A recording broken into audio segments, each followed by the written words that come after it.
السلام علیکم، بسم اللہ الرحمن الرحیم۔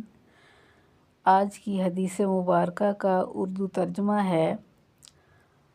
حضرت سراقہ رضی اللہ تعالیٰ عنہ سے مروی ہے کہ انہوں نے فرمایا، میں نے رسول صلی اللہ علیہ وآلہ وسلم سے سوال کیا کہ ایک گمشدہ اونٹ میرے اس حوض پر آ جاتا ہے جو میں نے اپنے اونٹوں کو پانی پلانے کے لیے بنایا، سنوارا اور جس کی لپائی کی ہے، اگر میں اس گمشدہ اونٹ کو پانی پلا دوں تو کیا مجھے ثواب ملے گا؟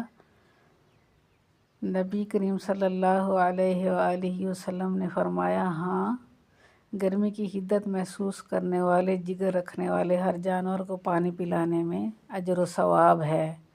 والسلام علیکم ورحمۃ اللہ وبرکاتہ۔